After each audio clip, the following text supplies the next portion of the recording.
This is Dr. Kathy, and Amma has agreed to give us a message for people who are disturbed about what has happened in the United States in regards to the election of Donald Trump.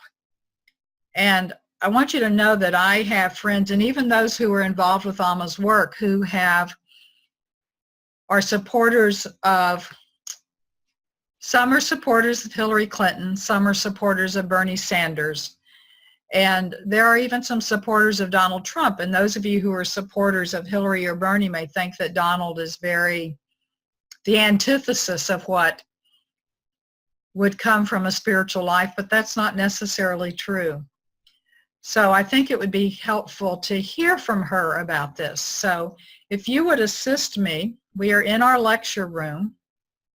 If you would connect from your heart to the lecture room and from your heart to me. And now I will ask Amma to come in.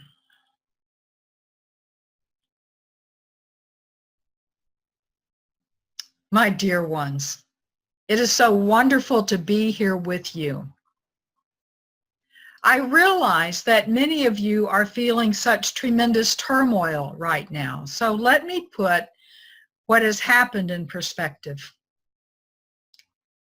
First, know that whichever individual had been chosen as president of the country known as the United States, that person would have been an agent of change.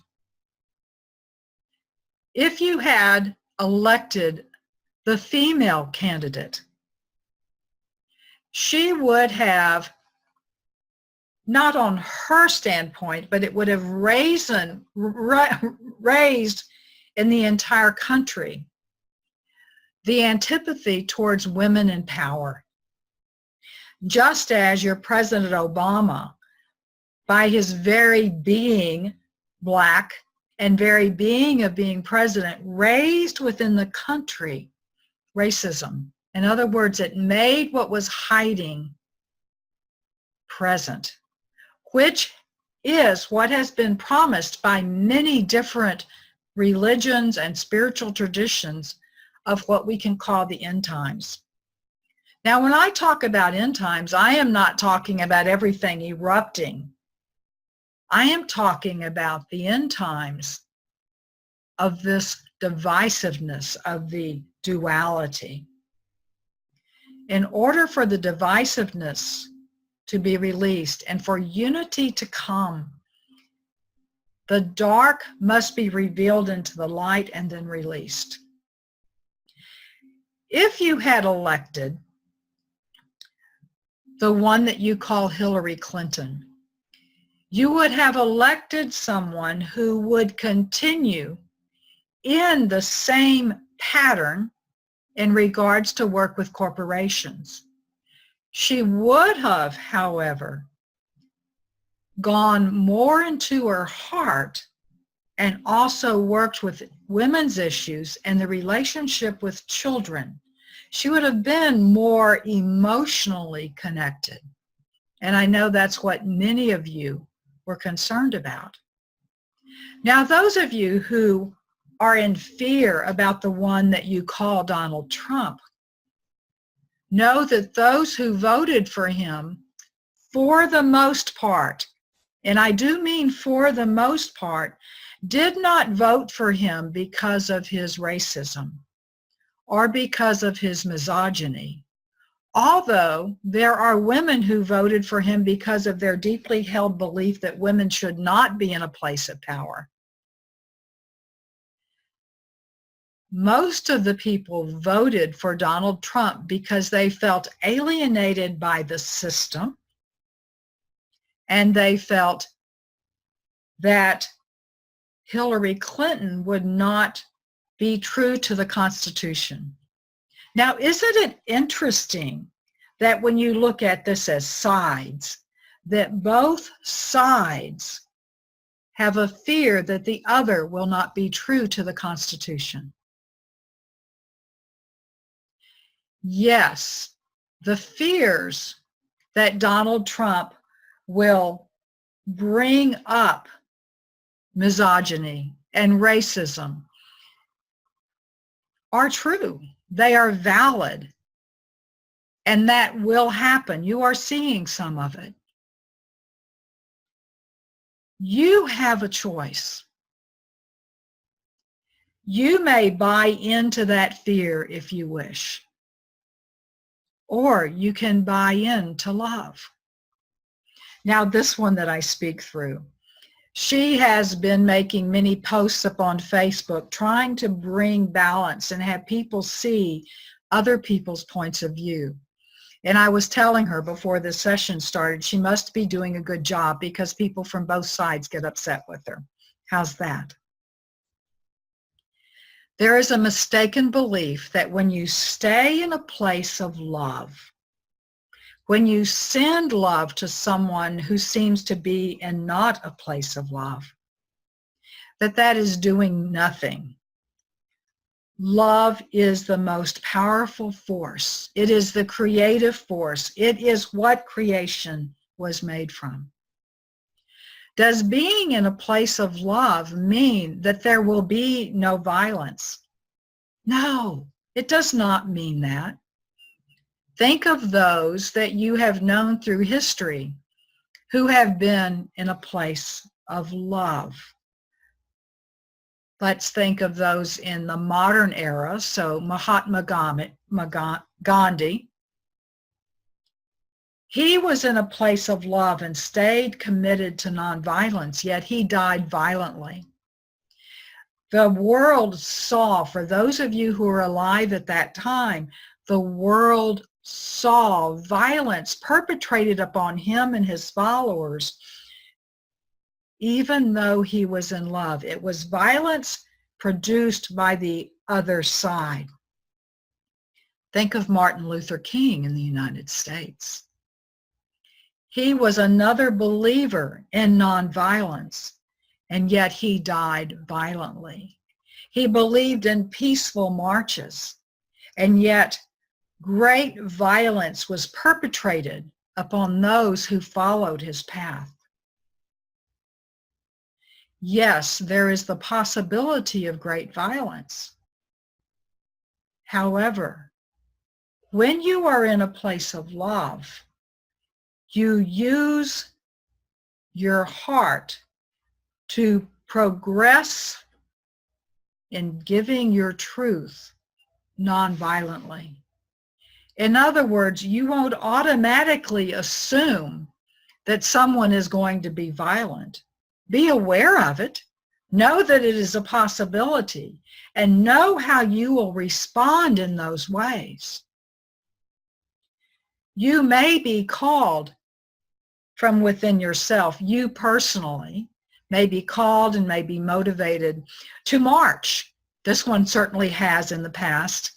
To protest, to write letters, to stand and say what your truth is. And it does not matter who it is that you voted for, because you are going to discover that the Trump followers, those who did not buy into the misogyny and to the hatred that he proclaimed, they will be called to stand against that. Just as those of you who might call yourself more liberal are called to stand against the violence that is trying to be stirred up by people who want there to be violence. Yes, this man has given many statements against blacks and Muslims, POWs, people who disagree with him, the disabled. But I want to tell you a secret. There is something which happens when someone takes that oath of office that changes them.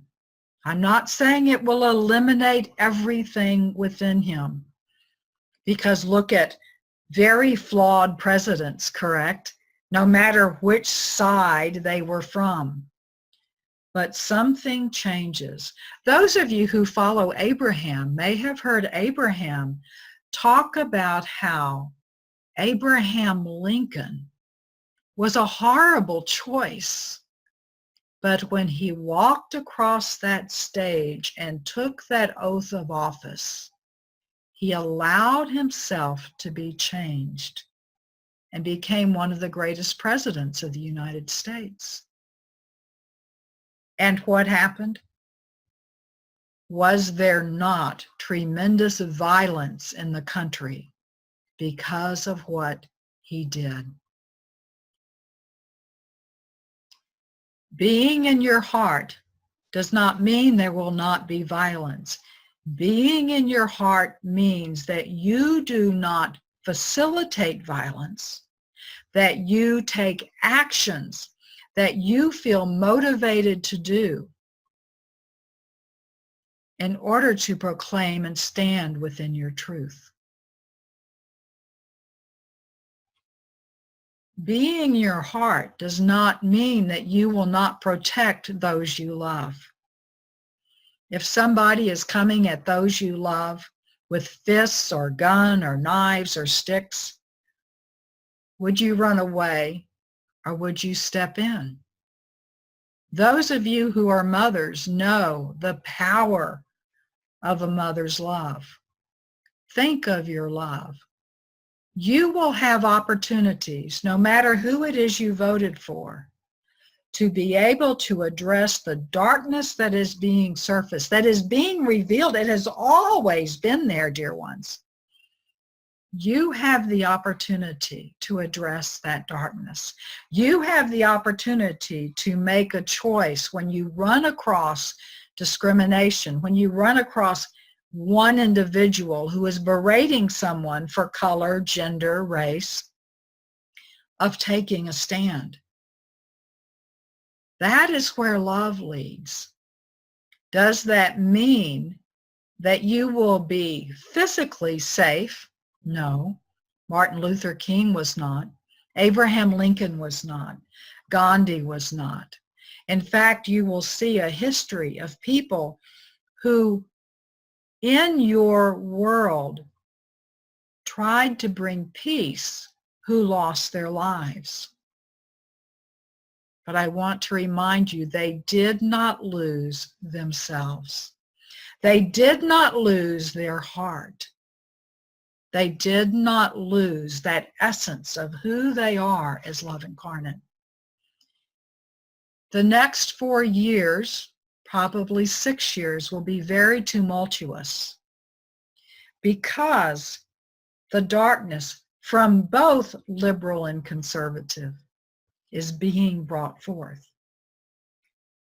When your female candidate did not win, and of course, as you know, those of you in the United States, she won from the general election, not from the electoral vote. But when she did not win, what this is doing, it is galvanizing women for a second, stronger, higher level movement into feminism, if you would like to call it that, into the belief that the women are powerful and that they are strong, that women have a place within this world. Because you have maybe noticed, because there are some on this call that were very active in the feminist movement at one time, that there is a generation and a half, maybe even 2 generations, who are complacent and just accepting the role of women as they are. And now that is going to change. So you will see a new birth of feminism in a strong way. And your job as those who know about being love incarnate is to stay in your heart and to be in your heart no matter what actions you choose to take. The minority communities of color and religion are going to be facing the same thing. People are going to have to band together, all those who feel oppressed, and say, this is not to happen. This is what we want to change. Those who are oppressed by their socioeconomic condition, you have to stand for them also. The ones who elected Donald Trump as your president also were in fear, just like those of your minorities, your LGBTQ community are in fear of what is going to happen. You may be in fear. There are countries all over this world in fear of what will happen when the one you call Donald Trump has control of that button for nuclear war. Send him love energy. Why do I say to do that? Because, dear ones, when you send love energy to those who have forgotten the love that they are, it can trigger a remembrance of the love that they are. Do not make this a battle. Remember spiritual warfare. Spiritual warfare comes from the term, let's look at warfare.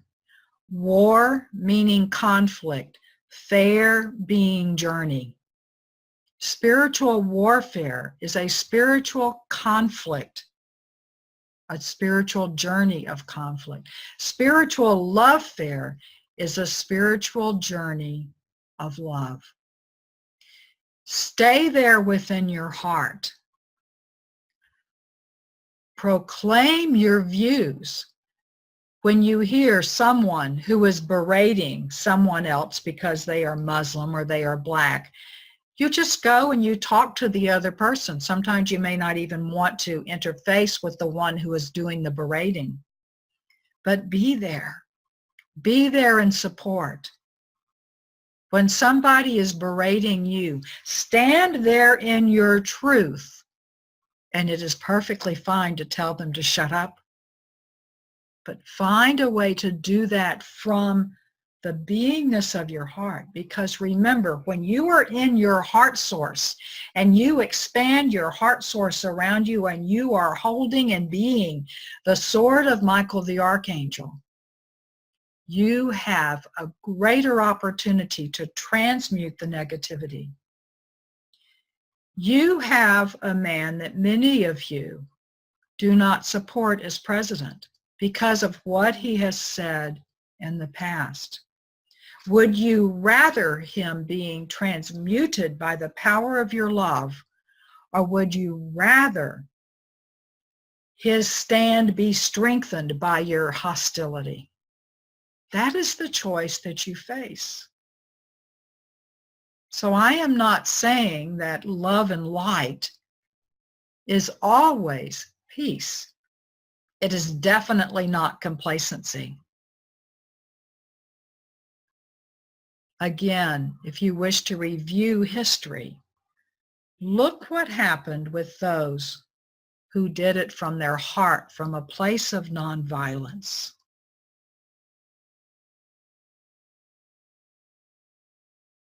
There is nothing to fear. And remember that this expression of yourself in this lifetime is going to end at some point, and you will leave here to be able to see the glory that you have been and the effect that your life has had upon people. It is important to realize, those of you who are in fear, others who voted against Hillary Clinton but for Donald Trump had the same feelings of fear, not in the same area, but the same feelings of fear that you have now. Understand the fear. Understand that there is this division, and you make a choice to work to eliminate the fear, standing in truth with your life, but have no illusions that means there will be immediate peace. I hope my words bring you some peace. It may bring you some fear. If you are feeling fear, please go back into your heart. know that these are the times that you have been preparing for. These are the times you have been preparing for. My blessings to you, dear ones. And I am Amma, the Divine Mother of the Divine Mothers, and I am your mother, and I am the mother of all those you fear. Blessings to you.